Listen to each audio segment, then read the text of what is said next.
कार्यक्रमाला उपस्थित आदरणीय विधानसभेचे अध्यक्ष राहुल नार्वेकरजी, आमचे कर्तृत्ववान मंत्री दीपक केसरजीकरजी, शिक्षण सचिव कुंदन मॅडम, विमला मॅडम, आयुक्त सूरज मांढरे, किरण थोरात आमदार, शिक्षक नेते संभाजीराव थोरात, सर्वच पुरस्कार प्राप्त शिक्षक बंधू भगिनी आणि सर्व पत्रकार मित्रांनो, खरं म्हणजे आजचा दिवस आपल्या सगळ्यांच्याच आयुष्यातला अतिशय महत्त्वाचा दिवस आहे आणि यामध्ये शिक्षकांचं समर्पण, मार्गदर्शन आणि योगदान याबद्दल कृतज्ञता व्यक्त करण्याचा आजचा दिवस आहे. आपल्या आयुष्यात अज्ञानाचे पहाड असतात आणि अहंकाराचे घाट असतात. त्यातून वाट दाखवण्याचं काम गुरु करत असतात, शिक्षक करत असतात. आणि म्हणूनच आपण म्हणतो शिक्षक म्हणजे ज्ञानाचा महावृक्ष आणि त्या महावृक्षाची सावली बसून ज्ञान प्राप्त करणारे आपण सारे विद्यार्थी आहोत. म्हणजे प्रत्येक जण हा विद्यार्थी आहे आणि शिक्षक हा त्याचा गुरु आहे. आणि म्हणून शिक्षणाचं किती महत्व आहे हे मला आपल्याला सांगण्याची आवश्यकता नाही. खरं म्हणजे मी कधी कधी सांगतो, आठवण करून देतो. नेल्सन मंडेलांचा एक कोट होता, education is the most powerful weapon which you can use to change the world. एवढी ताकद या शिक्षणामध्ये आहे. तुम्ही एक क्रांती घडवू शकता, जग बदलू शकता, अशी या शिक्षणामध्ये ताकद आहे. आणि म्हणून मी मगाशी केसरकरांना सांगत होतो, बोलता बोलता त्यांना सांगू आणि आमच्या अध्यक्ष महोदयांशी आणि सूरज मांढरे असतील, आमच्या सचिव असतील, की आपलं महाराष्ट्र जे आहे हे देखील शिक्षणामध्ये, शिक्षणाच्या दर्जामध्ये क्रमांक 1चं राज्य झालं पाहिजे. यासाठी आपण साऱ्यांनी प्रयत्न केला पाहिजे. आपण पाहतो की आज महाराष्ट्र GDPचा मोठा कॉन्ट्रीब्युटर म्हणून महाराष्ट्र आहे. देशाचं ग्रोथ इंजिन हे महाराष्ट्र आहे. परदेशी गुंतवणुकीमध्ये महाराष्ट्र फर्स्ट आहे. स्वच्छतेमध्ये महाराष्ट्र फर्स्ट आहे. आणि आता उद्योगाला देखील आज महाराष्ट्रामध्ये उद्योग मोठ्या प्रमाणावर येत आहे. त्याच्यात देखील आपण नंबर 1ला आहोत. आपण सरकार आपलं येण्यापूर्वी 2.5 वर्षात आपलं राज्य 2ऱ्या-3ऱ्या क्रमांकाला होतंय. गुजरात, कर्नाटक आपल्या पुढे होते. परंतु आपल्या सगळ्यांच्या सदिच्छा शुभेच्छांमुळे आपलं सरकार आल्यानंतर काही काळातच आपण नंबर 1ला आलो आपल्या महाराष्ट्रामध्ये. आणि म्हणून आपण या क्षेत्रात देखील आमूलाग्र बदल घडवणं, नवीन नवीन सगळ्या शिक्षण पद्धती आहेत ते अवलंबणं आणि मोठ्या प्रमाणावर क्वालिटी ऑफ एज्युकेशन हे जे आहे ते सुधारण्यासाठी अनेक जे प्रकल्प आपण करतोय त्याला नेहमीच सरकारचं साथ आहे, मार्गदर्शन आहे. आणि म्हणून आजचा दिवस जो आहे शिक्षक आणि विद्यार्थी यांच्या नात्यासाठी खूप मोठा आहे आणि आपल्या कार्याबद्दल सन्मान करण्याचा आजचा दिवस आहे. आणि एक आस्था, प्रेम व्यक्त करण्याची संधी शिक्षकांच्या बद्दल प्रत्येक विद्यार्थ्याला आज मिळत असते. आणि म्हणून आज शालेय शिक्षण विभागामार्फत तब्बल 109 शिक्षकांना क्रांतीज्योती सावित्रीबाई फुले राज्य शिक्षक गुणगौरव पुरस्कार जाहीर झालाय. त्या गुणवंत गुरुजनांचं मी मनापासून अभिनंदन करतो. खरं म्हणजे विद्यार्थी घडवणाऱ्या खऱ्या अर्थाने शासनाच्या प्रयत्नांना बळ देणाऱ्या गुणवंत शिक्षकांना आज इथं गौरवण्यात येणार आहे. या सोहळ्यातून ज्ञानदानाचं कार्य जे आहे इतर शिक्षकांना देखील त्याच्यातून प्रेरणा मिळेल. खरं म्हणजे शिका, संघटित व्हा, संघर्ष करा, असं महामानव डॉक्टर बाबासाहेब आंबेडकर म्हणाले. एखाद्याचं जीवनच शिक्षणानं बदलून जातं. शिक्षणामुळे जाण येते आणि आयुष्याचं भानही येतं. आणि शिक्षणामुळे वैयक्तिक प्रगती होते, समाजाची देखील प्रगती साधता येते. आणि म्हणून शिक्षक आणि शिक्षकांशिवाय देश प्रगतीपथावर जाऊ शकत नाही हे आपल्याला माहीत आहे. आणि म्हणून आपले माजी राष्ट्रपती डॉक्टर अब्दुल कलाम म्हणायचे, आई वडील आणि शिक्षक यांचं महत्त्व सांगताना सांगायचे की हे आपल्याला संस्कार देतात. तर आई वडील आपल्याला संस्कार देतात, तर गुरु दिशा दाखवतात. आणि म्हणूनच शिक्षण हे केवळ पुस्तकी असता कामा नये, जीवनामध्ये कौशल्य अत्यंत आवश्यक आहे. आणि म्हणून या शिक्षणाला कौशल्याची जोड असेल तर अशा व्यक्तीला जीवनात मोठी उंची गाठता येते. हे आपण अनेक उदाहरणावरून पाहिलेलं आहे.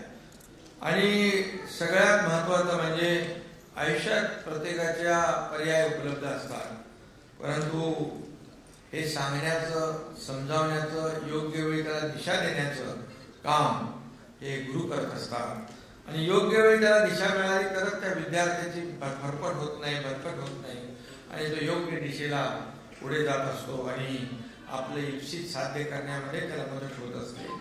आणि म्हणून या ठिकाणी मी आपल्याला एवढंच सांगेन, आपल्याला प्रत्येकाला शिक्षकाबद्दल एक आपुलकी असते, प्रत्येकाला आपल्या गुरुबद्दल एक आपुलकी असते. आपल्यालाही शाळा सोडून खूप वर्ष झाली, मलाही शाळा सोडून खूप वर्ष झाली, पण आजही आमचे वर्ग शिक्षक रघुनाथ परब सर काही आमच्या आठवणीतून कधीच दूर जात नाही. ठाण्याच्या किसननगर शाळेमध्ये शिकलो.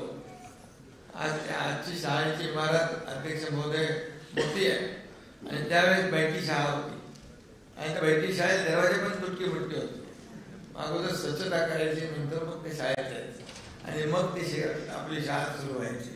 परंतु आजही त्या शाळेचं डोळ्यासमोर जे काही चित्र निर्माण होतं, मग ते आपण त्या आठवणी ज्या आहेत त्या अशा ताज्या वाटतात. आणि म्हणूनच शाळेने अनेक सुखद असे क्षण दिलेले असतात आणि त्यावेळेस शिक्षकांची छडी देखील आपण अनुभवली आणि शिक्षकांचं प्रेमही प्रत्येकाने अनुभवलेलं आहे. खरं म्हणजे शाळेनंतर माझ्या आयुष्यामध्ये शिवसेना प्रमुख बाळासाहेब ठाकरे आणि धर्मवीर आनंद दिघे साहेबांसारखे गुरु आले आणि त्यांनी दिलेली समाजकारणाची शिकवण मी जीवापाड जपली आणि मी आज या मुख्यमंत्री पदापर्यंत पोहोचलो. त्यात माझ्या या गुरूंचा आणि माझ्या शिक्षकांचा सिंहाचा वाटा आहे असं मी नम्रपणे भावना व्यक्त करतो. शाळा किती मोठी आहे, तिची इमारत किती प्रशस्त आहे, शाळेची फी किती यावरून शाळेचं महत्त्व ठरत असतं. शाळेतले शिक्षक विद्यार्थ्यांवर किती प्रेम करतात, त्यांना कसं मार्गदर्शन करतात, त्यांना कसं शिकवतात, यावरून शाळेचं महत्त्व ठरत असतं.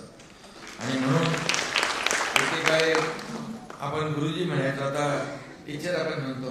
आता काय तुम्ही आता टीआर त्याच्यामध्ये सिम्बॉल केलाय, तर मंत्र्यांचे दिवे निघाले पण तुमचा टीआर लागणार. आणि खरं आहे, शेवटी एक शिक्षक आज समाजामध्ये त्याचं जे काही स्थान आहे ते अधोरेखित झालंच पाहिजे आणि त्याची ओळख प्रत्येकाला झालीच पाहिजे. यासाठी काही गोष्टी आवश्यक असतात त्या झाल्या पाहिजे. खरं म्हणजे या दीर्घ प्रवासात ध्येयवादी आणि प्रयोगशील शिक्षकांची मोठी परंपरा आपल्या राज्याला लाभलेली आहे. शिक्षकांच्या अशा समृद्ध आणि सक्षम परंपरेमुळेच राष्ट्रीय स्तरावरील शिक्षण सर्वेक्षणात महाराष्ट्राने मागील काही कालावधीपासून पुढे जाण्याचं काम केलंय, झेप घेण्याचं काम केलंय. त्यात सरकारी शाळांचा मोठा वाटा आहे. आणि म्हणून आपण नेहमी इतर राज्यांपेक्षा आपण अनेक क्षेत्रामध्ये पुढे आहोत. आज आपण पाहिलं तर या राज्याला लोक उद्योजक अधिक पसंती देतात. मी मला असे सांगितलं आपल्याला की महाराष्ट्रात इंडस्ट्री फ्रेंडली स्टेट झालेला आहे आणि लोक आवर्जून इकडे येत आहेत. आज मी शाळेचा कार्यक्रम असला तरी सुद्धा शेवटी आपलं राज्य पुढे जात आहे, प्रगत होत आहे. 5 लाख कोटीचे MOU आपण 2 वर्षामध्ये केले आणि त्याचं फक्त कागदावर नाही तर एक्झिक्युशनचा जो दर आहे तो 70 to 80% आहे आणि त्यामुळे तरुणांच्या हाताला काम मिळेल. शेवटी उद्योग आले, इन्फ्रास्ट्रक्चर वाढलं. आज आपण पाहतोय की सगळे आपल्या राज्यभरामध्ये इन्फ्रास्ट्रक्चर सुरू आहे, विकासाची कामं सुरू आहेत आणि एकीकडे विकासाची कामं, दुसरीकडे कल्याणकारी योजना, मुख्यमंत्री माझी लाडकी बहीण योजनेसारख्या अनेक योजना आपण केल्या. याचं कारणच आहे की विकास आणि कल्याण या दोघांचे सांगड आपण घातले पाहिजे आणि म्हणून यामध्ये शिक्षणाला देखील तेवढंच महत्त्व आपण दिलं पाहिजे. आणि म्हणून मुख्यमंत्री माझी शाळा सुंदर शाळा, महावाचन उत्सव, माझी शाळा माझी परसबाग, स्वच्छता मॉनिटर यासारखे उपक्रम आपण राबवत आहे. खरं म्हणजे मुख्यमंत्री माझी शाळा सुंदर शाळा तर आपण गिनीज बुक ऑफ वर्ल्ड रेकॉर्डने त्याची दखल घेतली, हे देखील आपल्यासाठी फार महत्त्वाचं आहे.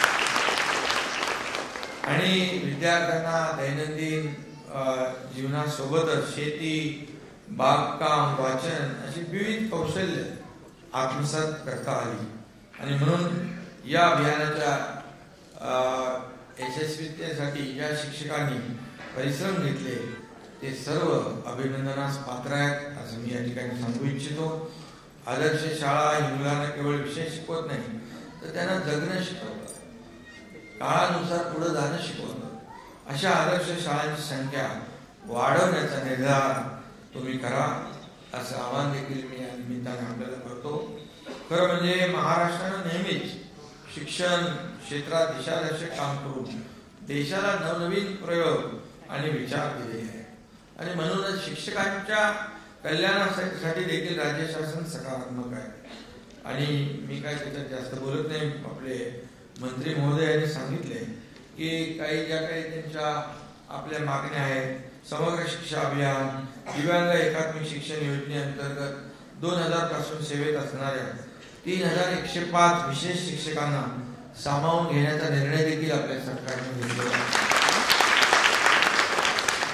2005 पूर्वीच्या टप्पा अनुदानाचं कार्यरत असलेल्या शिक्षकांना 26,000 शिक्षकांना जुनी पेन्शनचा विषय तोही आपण प्रलंबित, काल देखील त्याच्यावर चर्चा झाली, काल एक बैठक होती. आणि नक्कीच शेवटी बघा तुम्ही शिक्षक हे आपल्या राज्याचं एक अविभाज्य अंग आहे, सरकारचं एक अविभाज्य अंग आहे. त्यामुळे आपण पिढी घडवत आहे, आपण देश घडवत आहे, आपण देशाचं उज्ज्वल भवितव्य घडवत आहे. हा आपला तरुणांचा देश आहे आणि मग आदरणीय प्रधानमंत्री नरेंद्र मोदीजी देखील या शिक्षण क्षेत्रामध्ये खूप बदल घडवत आहेत, खूप त्याच्यामध्ये एक क्रांतिकारी पावलं उचलत आहेत. आणि म्हणून आपल्याला जे काही हे सर्व करायचं आहे त्यासाठी आपण एक कमिटी देखील केलेली आहे. शिक्षण आयुक्तांच्या अध्यक्षतेखाली आमदारांचा समावेश असलेला आणि त्यामध्ये लवकरच निर्णय देखील होईल. आपण मला वाटतं प्राथमिक, माध्यमिक, उच्च माध्यमिक आणि कनिष्ठ महाविद्यालयातील शिक्षण सेवकांच्या मानधनात वाढ केली ना 10,000 रुपये, तर ती वाढ करण्याचा निर्णय आपण घेतला आहे.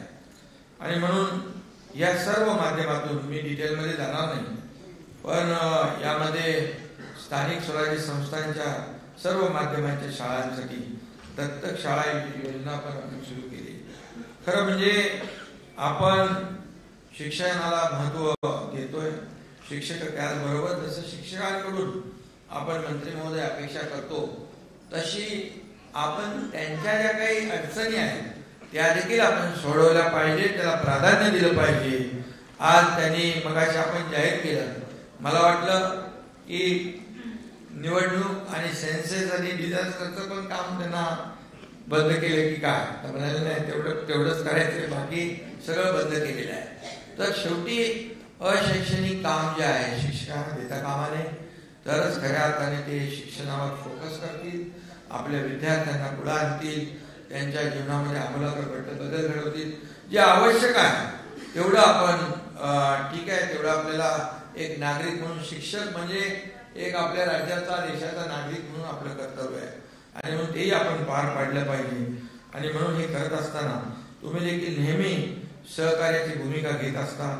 तुमचे मंत्री पण चांगले आहेत, तसे ते हळूहळू पिकअप घेतात आणि मग टॉप गिअर टाकतात.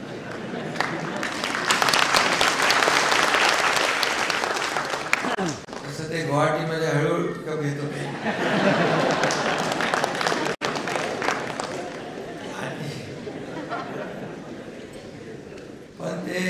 सर्व विचारपूर्वक करतात. आपल्याला मी नेहमी सांगतो, आमची चर्चा होत असते की शिक्षकांच्या बद्दल आस्थेवाईकपणे अतिशय जे काही प्रश्न आहेत त्यांचे ते आपण सोडवले पाहिजे आणि त्यांच्याकडून आपण जसं चांगल्या शिक्षणाची जशी आपण अपेक्षा करतो तसेच आपण त्यांना देखील त्यांच्या काही छोट्या मोठ्या अडचणी आहेत. शेवटी हे सरकार जे आहे हे सरकार कोणाचं आहे? हे सरकार तुमचं आहे, हे सर्वसामान्यांचं आहे. काल ते STचे संपवले आले, मी त्यांच्यावर नाराज झालो. तर तुम्ही आहे गणपतीच्या वेळेस गणेश भक्तांना भेटी जाणे चुकीचं आहे. शेवटी आम्ही तुम्हाला जर नकारात्मक भूमिका घेतली असती तर ठीक आहे, मी जाहीर नाराजी व्यक्त केली त्यांच्यासमोर आणि मग त्यांनी ते मान्य केलं. काल त्याच्यानंतर मग तो संपही मिटला. आज सगळ्या गणेश भक्तांना त्याचा फायदा होईल. मोठे आपले सगळे कर्मचारी महासंघाचे सगळे लोक आले होते, त्यांचीही बैठक झाली. त्यांनाही आम्ही सांगितलं जे निर्णय आम्ही घेतलेले आहेत, जे जुन्या पेन्शनच्या बद्दल असतील, इतर एक निर्णय असतील, आम्ही कुठल्याही निर्णयापासून मागे जाणार नाही. आम्ही जो निर्णय घेतला त्याला आम्ही बांधील आहोत. शब्द फिरवणारे सरकार नाही, हे देणारं सरकार आणि म्हणून हे देणारं आहे सरकार. आणि म्हणून आम्ही ज्या योजना केल्या त्या योजना देखील आपण त्याच्यामध्ये मोठी मदत करताय. या मुख्यमंत्री माझी लाडकी बहीण योजना असेल, मुख्यमंत्री अन्नपूर्णा योजना आहे, त्याचबरोबर आपले जे युवा जे आहे मुख्यमंत्री युवा प्रशिक्षण योजना पहिल्यांदा झाल्या आपल्या राज्यामध्ये. देशामध्ये हे पहिलं राज्य आहे की स्टायपंड देणार 10,000 रुपयापर्यंत. कारण शेवटी त्यांच्या हाताला काम करायला पाहिजे. जे आता ट्रेंड मॅनपॉवर जी आहे उद्योजकांना मिळणार आहे आणि म्हणून मोफत गॅस सिलेंडर असतील, शिक्षकांच्या साठी आपल्या शेतकऱ्यांसाठी आपण वीज बिल माफ केलं असेल, हे सगळं केले. आता केसरकरांनी जर्मनी बरोबर करार केला. 4 लाख मी म्हणालो ना, हळूहळू ते बरोबर पिकअप पकडतात. 4 लाख नोकऱ्या हे फिक्स झाल्या आपल्या जर्मनीमध्ये विविध क्षेत्रामध्ये. आज मोठी अचिव्हमेंट आहे आणि म्हणूनच असंच आपण पुढे जाऊया.